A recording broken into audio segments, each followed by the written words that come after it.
지금 시각은 7시 28분입니다.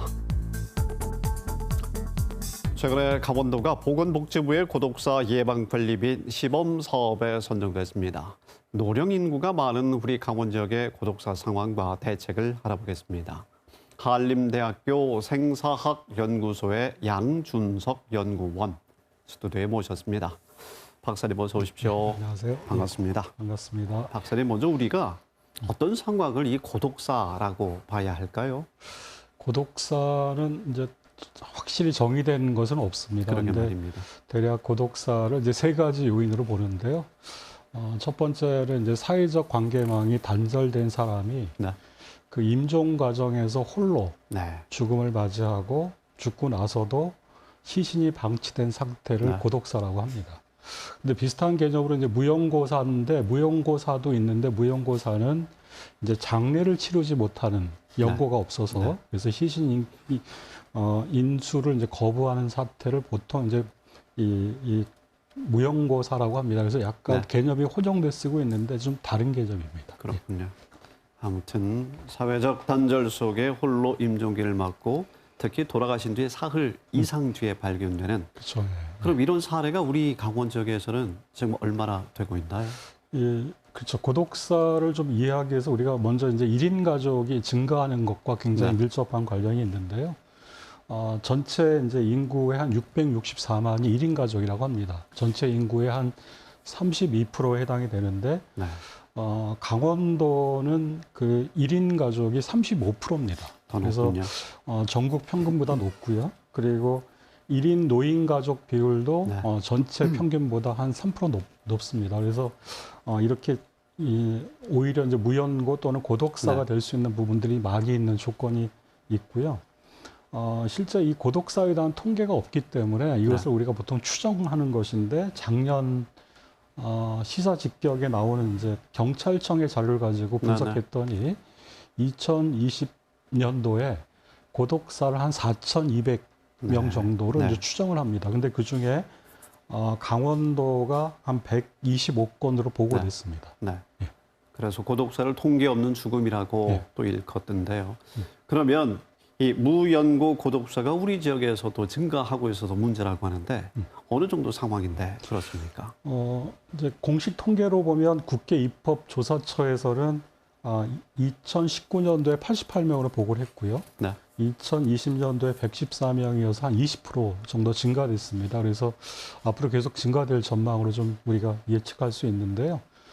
이런 것들은 이제 지금 우리 사회가 가지고 있는 1인 가족 확대, 네. 또 네. 경제적인 그러한 빈곤의 문제, 이런 것들이 같이 연결돼서 특히 코로나라고 하는 이슈와 더불어서 더 폭발적으로 증가되지 않는가 생각이 듭니다. 네. 그럼 이 상황에서 우리 지자체의 대응과 대처에 대해서는 어떻게 전문가 입장에서 보십니까? 어쨌든 고독사 예방법이 통과된 것은 굉장히 진전이 있는 네. 하나의 사례고요. 또 강원도도 작년도에 이 고독사 관련 조례가 만들어졌습니다. 그래서 네. 시도에서 이미 진행되고 있고요. 아주 대표적 사업으로는 이제 크게 세 가지가 있는데 하나는 주로 노인들이 많이 고독사가 되기 때문에 네. 노인 돌봄 사업을 지속적으로 확대하고 있다.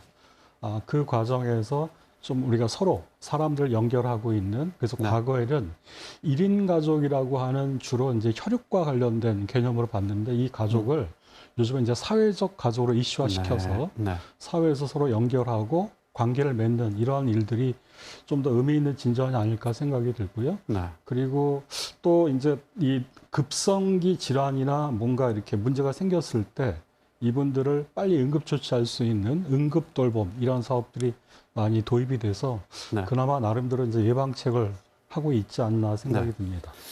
향 박사님 요즘에 보면 청년들의 사회적 고립이라든지 단절, 자의, 타의에 의한 이런 상황들이 많은데요. 관련 고독사 상황은 어떻습니까?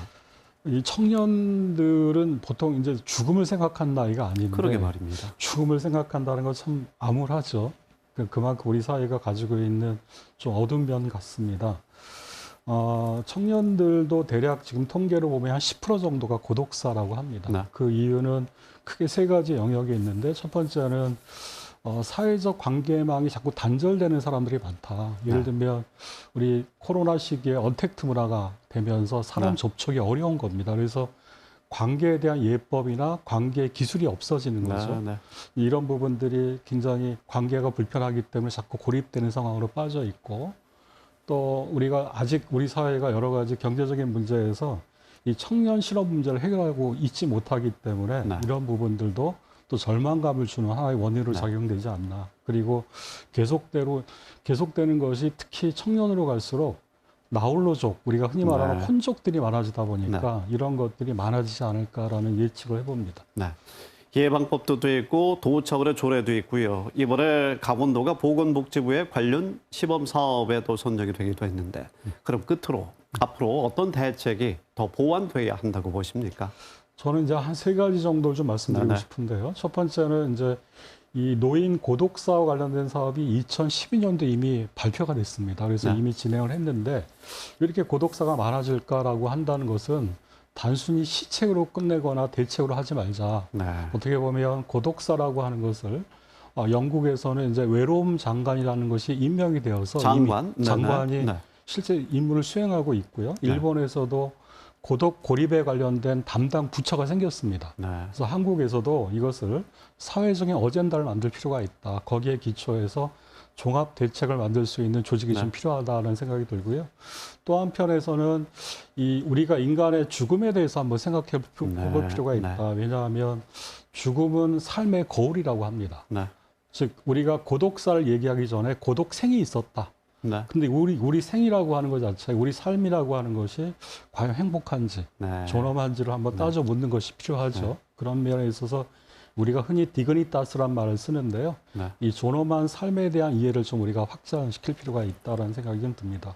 그리고 네. 마지막으로 저는 이제 우리 삶의 가장 기본이 생명인데 생명은 통해야 된다고 생각합니다. 네. 서로 말도 통하고 마음도 통하고 이래야 되는데 고독, 고립이라고 하는 것은 통하지 않는 것이죠. 네. 그런 측면에서 좀 통할 수 있는, 우리가 이것을 커뮤니티 케어란 말을 쓰는데요. 네.